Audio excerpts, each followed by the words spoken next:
Hello बच्चों, welcome to YouTube channel of Manas studies. हम लोग नीट की सीरीज़ लेके चल रहे हैं क्लास 11th की। अभी तक हमने 2 चैप्टर्स कवर कर लिए हैं। पहला हमने चैप्टर जो कवर किया था वो था सेल, जिसको हमने 4 लेक्चर्स में कंप्लीट किया है। साथ ही साथ उसके हमने PYQs किए हैं। अब जो चैप्टर चल रहा है that is cell cycle and cell division. इसके हमने 3 लेक्चर्स कंप्लीट किए हैं, चैप्टर को कंप्लीट कर लिया है। लास्ट अब जो है इसके हमने PYQs करने हैं आज। तो हम इसको स्टार्ट करते हैं, देखते हैं। सबसे पहला question, small cells are metabolically active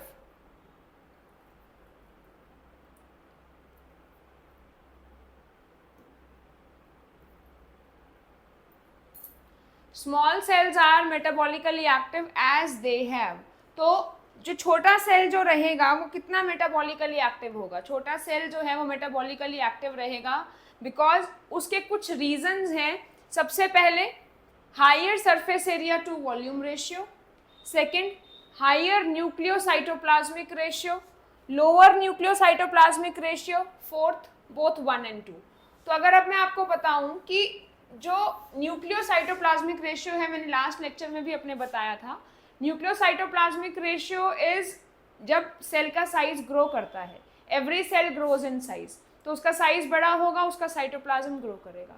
जब उसका साइटोप्लाज्म ग्रो करेगा तो वो साइटोप्लाज्म, अब उसके पास एक ही न्यूक्लियस है, तो सेल की एफिशिएंट फंक्शनिंग के लिए न्यूक्लियस को डिवाइड करना पड़ता है।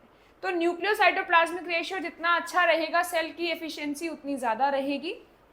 तो इसका option is, correct answer is option number 4, both 1 and 2।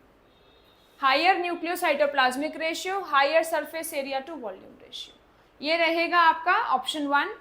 Question 1 का option is option 4। Second, best stage to view structure size and to count the number of chromosomes. तो क्रोमोसोम्स हमें सबसे बेस्ट कौन से स्टेज पे दिखते हैं?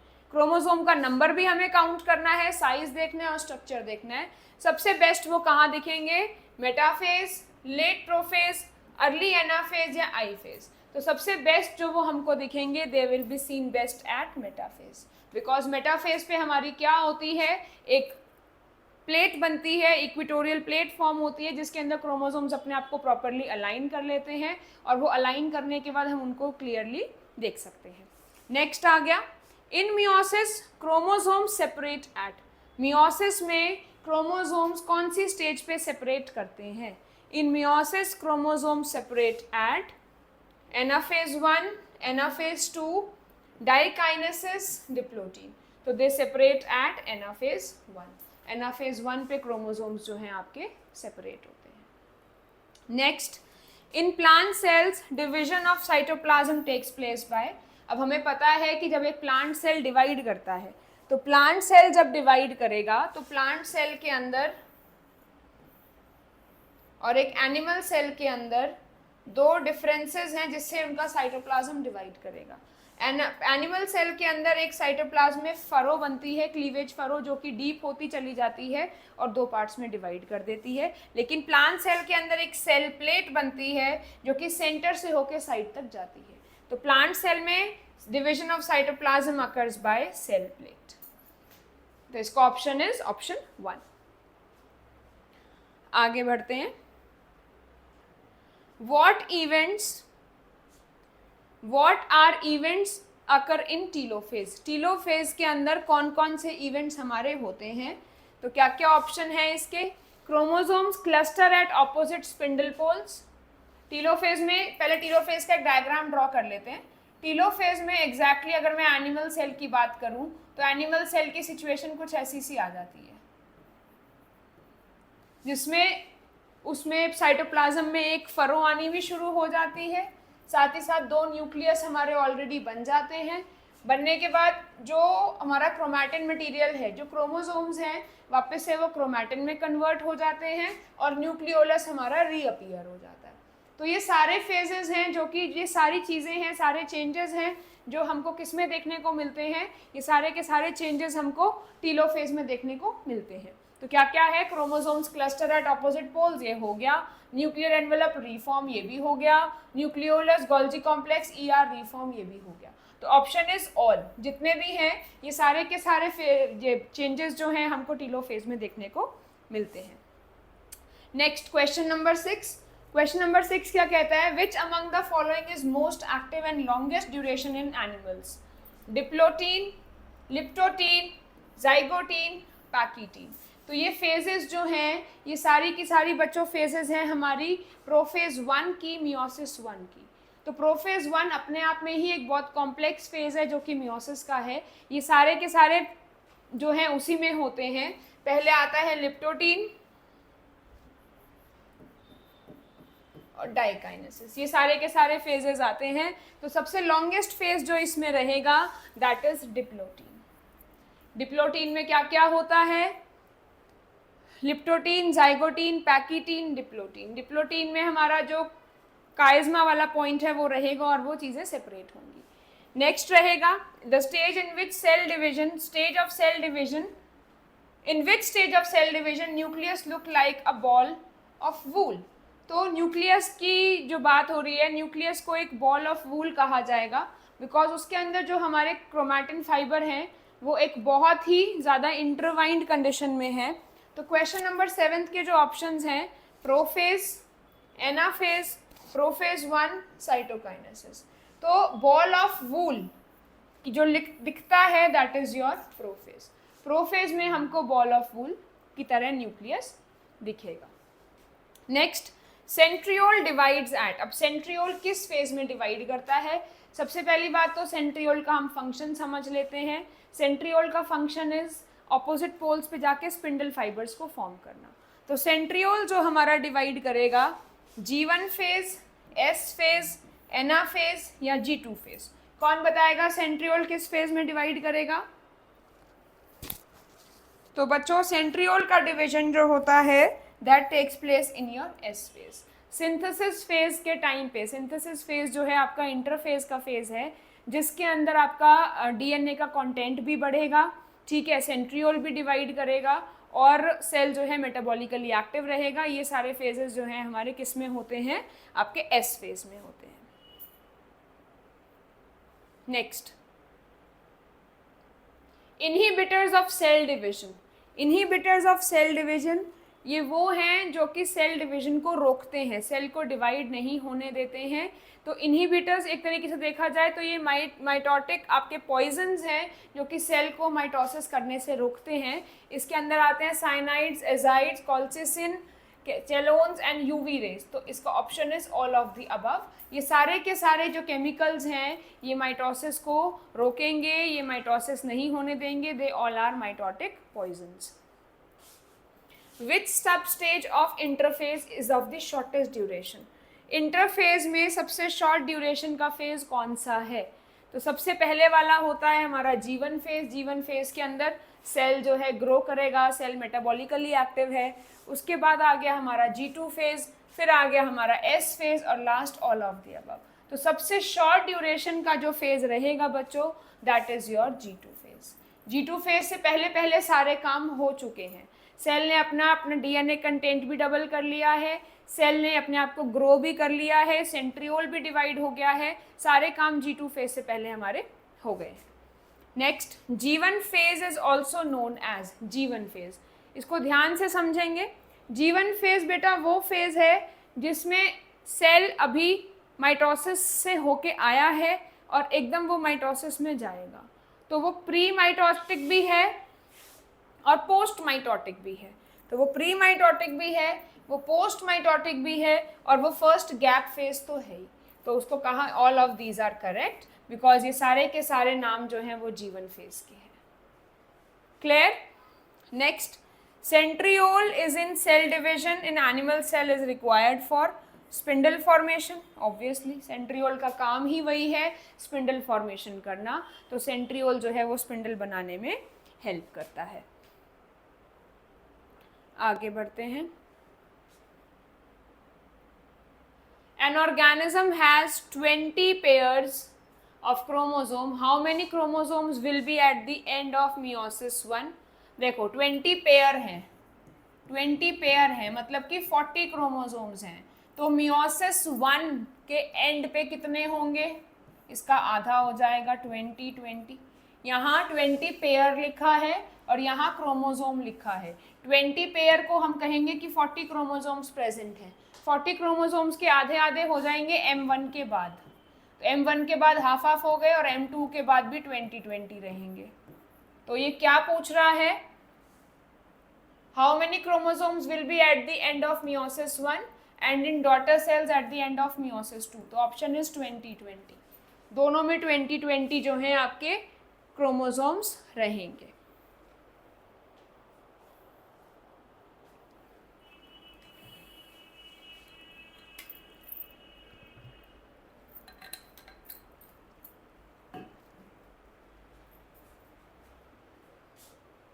चलिए 14th पे आ जाते हैं। In meiosis 4 daughter cells are formed which are different from each other due to. अब मियोसिस में 4 डॉटर सेल्स बनेंगे जो कि आपस में डिफरेंट हैं due to crossing over, difference in chromosome number, crossing over and independent assortment only. अब थोड़ा सा हमें पता है कि क्रॉसिंग ओवर हो रहा है तो उससे हमारा चेंज आएगा ही आएगा। तो क्रॉसिंग ओवर तो है ही है, बट ओनली क्रॉसिंग ओवर नहीं है, जो चेंज आएगा, जो डिफरेंस आएगा डॉटर सेल्स के बीच में, that will be due to crossing over and independent assortment. Crossing over and independent assortment. Next आते हैं, which is not the component of mitosis. Mitosis का ना लिप्टोटीन है, ना जाइगोटीन है, ना पैकीटीन है। Answer is all of the above. Very easy question. Mitosis में तो ये चारों होते ही नहीं है, ये चारों फेजेस ही हमारे मियोसिस के हैं। Next, stage connecting meiosis 1 and meiosis 2। दोनों मियोसिस को कनेक्ट करने वाली स्टेज कौन सी होती है? Stage connecting between meiosis 1 and meiosis 2। Interphase 1, interphase 2, anaphase तो है ही नहीं, या इंटरकाइनेसिस। तो मियोसिस 1 के बाद जो बीच में छोटा सा गैप आता है, बहुत कम टाइम का वो गैप होता है, एकदम ही मियोसिस 2 स्टार्ट हो जाता है, उस फेज को कहा जाता है interkinesis. Interkinesis.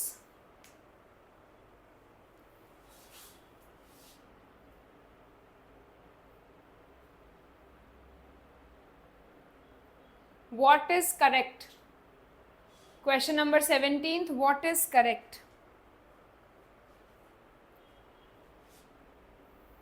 DNA content double during G1 phase. Duration of interphase is short as compared to M phase. G2 phase comes after mitotic phase. DNA replication occurs in S phase. DNA replication occurs in S phase. कौन सा option correct है? This is wrong, this is also wrong and this is also wrong. Correct option is DNA replication occurs in S phase. S phase के अंदर हमारा DNA का replication होता है, ये हमको पता है। सिंथेसिस का नाम ही वही है। सेल अपना DNA content, chromosome number change नहीं होगा, सेल अपना डीएनए कंटेंट डबल करेगा, तभी वो आके 2 डॉटर सेल्स में डिवाइड होगा। तो DNA replication occurs in S phase.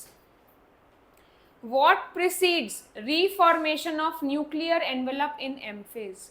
What precedes? Precedes मतलब पहले। न्यूक्लियर एनवेलप, न्यूक्लियर मेम्ब्रेन बनने से पहले क्या होता है?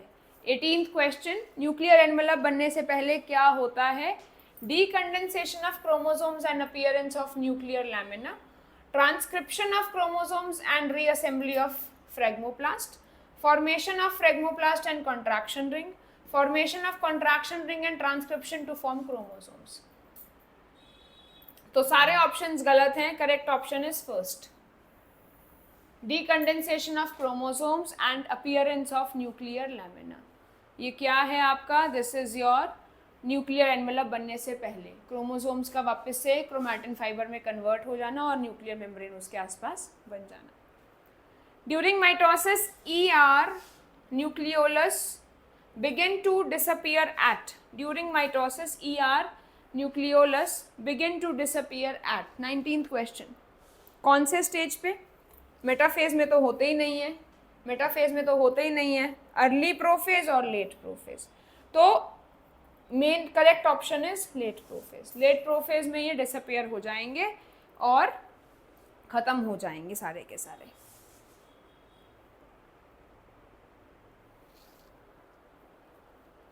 Next, during gamete formation enzyme recombinase participates during. Enzyme recombinase कब पार्टिसिपेट करेगा? During gamete formation. तो रिकॉम्बिनेज जो काम करेगा, रिकॉम्बिनेज का मेन काम आपका आता है क्रॉसिंग ओवर के टाइम पे। तो रिकॉम्बिनेज जब काम करेगा that take place in prophase 1। Prophase 1 में रिकॉम्बिनेज अपना काम करेगा।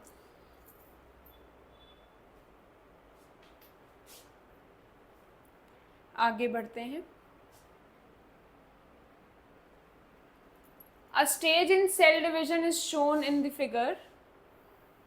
Select the answer which gives correct identification of the stage with its characteristics. तो अगर आप देखो तो इसमें क्या हो रहा है, इसमें हमको 2 सेंट्रियोल दिख रहे हैं और 2 ही न्यूक्लियस दिख रहे हैं, लेकिन हमको जो सेल है वो एक दिख रहा है जिस सेल के अंदर हमारी क्लीवेज फरो बनी हुई है। क्वेश्चन देख लो आप, नीट 2013 2013 का क्वेश्चन है, 10 ईयर बैक। तो ऐसा कौन सा स्टेज है? Select the answer which gives the correct identification of the stage with its characteristics. Late anaphase. Chromosomes move away from equatorial plate. Golgi bodies are not present. Cytokinesis, cell plate formed. Mitochondria distributed between 2 daughter cells. Telophase, endoplasmic reticulum and nucleolus not reformed yet. Telophase, nuclear envelope reforms. Golgi complex reforms. चलिए जी बताइए कौन सा जो है वो correct identification दे रहा है stage की। Question number 21। तो मेरे हिसाब से तो टीलोफेज है जिसमें न्यूक्लियर एनवेलप दोबारा बन गया है, गोल्जी कॉम्प्लेक्स दोबारा बन गए हैं। तो दिस इज द टीलोफेज जिसके अंदर हमारा क्या हो गया है, साइटोकाइनेसिस भी बिगिन हो गया है, साइटोप्लाज्म में एक फरो आनी शुरू हो गई है और 2 न्यूक्लियस हमारे बन गए हैं। आगे बढ़ते हैं।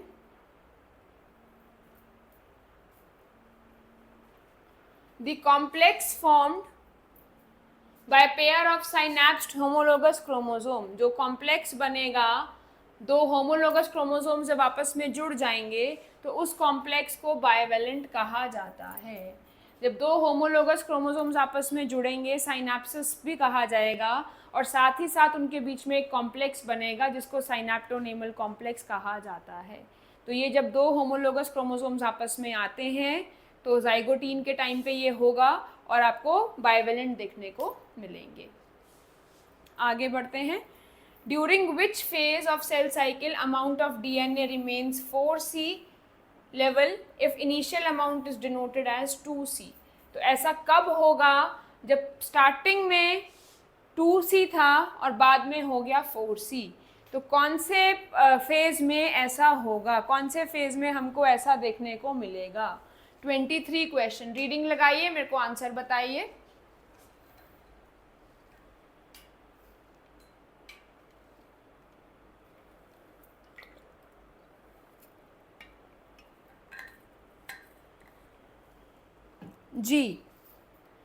G0 एंड G1 वो है ही नहीं, बिकॉज DNA का जो डुप्लीकेशन होगा वो होगा ही हमारा S फेज में। G1 एंड S तो होगा लेकिन G1 नहीं है, ओनली G2 एंड M। तो option is G2 and M, क्योंकि दोनों फेजेस में कंटेंट उसका 4C रहेगा। In S phase of cell cycle amount of DNA doubles in each cell, amount of DNA remains same in each cell, chromosome number is increased, amount of DNA is reduced to half in each cell। S phase में क्या होगा? Question number 24। amount of DNA doubles in each cell, DNA का amount double करेगा, same नहीं रहेगा, chromosome number नहीं बढ़ेगा, reduce भी नहीं होगा। एस फेज आपका सिंथेसिस फेज है जो कि इंटरफेज का है, तो उसमें क्या होगा, DNA का अमाउंट जो है वो डबल होगा ही होगा। Which of the following is not a characteristic feature during mitosis in somatic cell? Somatic cell characteristic feature नहीं है माइटोसिस का। First, synapsis, spindle fibres, disappearance of nucleolus, chromosome movement. तो लास्ट के तीनों तो आपके क्या हैं, ऑप्शंस हैं जो कि माइटोसिस में होते हैं, लेकिन जो फर्स्ट ऑप्शन है साइनेप्सिस, ये हमारा मियोसिस में होता है। तो मियोसिस का ही है साइनेप्सिस, जो कि माइटोसिस में नहीं होता। और सोमैटिक सेल्स कौन से हैं? सोमैटिक सेल्स वही हैं जिनके अंदर माइटोसिस होता है, और मियोसिस बच्चों हमारा होता है गैमीट्स में। Next, match the stages of meiosis in column 1 to their characteristic features in column 2 and select the correct option using the codes given below. तो पैकिटीन, मेटाफेज 1, डाइकाइनेसिस, जाइगोटीन। अब हमको पता है डाइकाइनेसिस में टर्मिनलाइजेशन ऑफ काइज़मा होता है, diakinesis में terminalisation of काइज़मा होता है। तो सी का सेकंड, तो लास्ट वाला ऑप्शन तो हमारा कैंसिल हो गया, वो तो है ही नहीं। और कौन सा ऑप्शन इसमें आएगा? पैकिटीन, जाइगोटीन,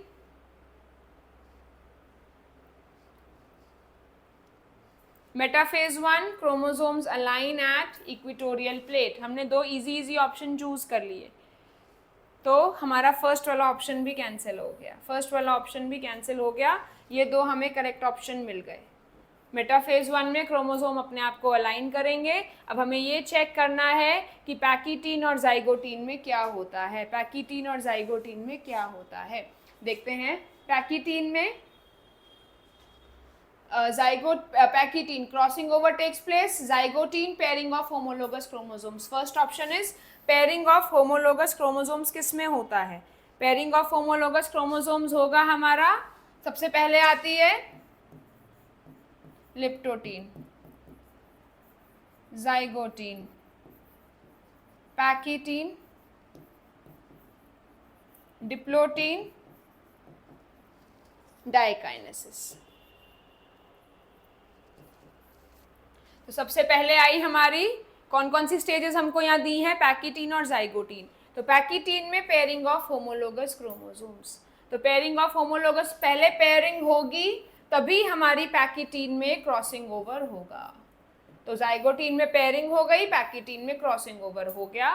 तो means correct option is D का 1, D1 is option 2 is the correct answer. Option 2 is the correct answer. Question 26 option 2। तो थोड़ा सा जिनमें कहीं पे भी कंफ्यूजन हो तो पहले स्टेजेस को लिख लें। स्टेजेस को लिख के हम उसके बाद मार्क कर सकते हैं कौन से स्टेज में कौन सा स्टेप हो रहा है, तो उनको हम ध्यान से क्वेश्चंस को कर सकते हैं। ऐसे क्वेश्चंस पे थोड़ा सा टाइम ज़्यादा लगता है, तो हमें स्पेसिफिकली ध्यान देना है कि हम ज़्यादा टाइम खराब ना करें। तो ये कुछ क्वेश्चंस थे बेटा सेल साइकिल, सेल डिविजन के, जो कि लास्ट प्रीवियस PYQs थे। इनको ध्यान से करिएगा। अब नेक्स्ट वीक हम लोग फिर से अपनी नीट की सीरीज को स्टार्ट करेंगे। नेक्स्ट चैप्टर जब हम करने वाले हैं that is your respiratory system, उसको करेंगे हम। मंडे को पहला टॉपिक स्टार्ट करेंगे। तब तक के लिए स्टे ट्यून्ड।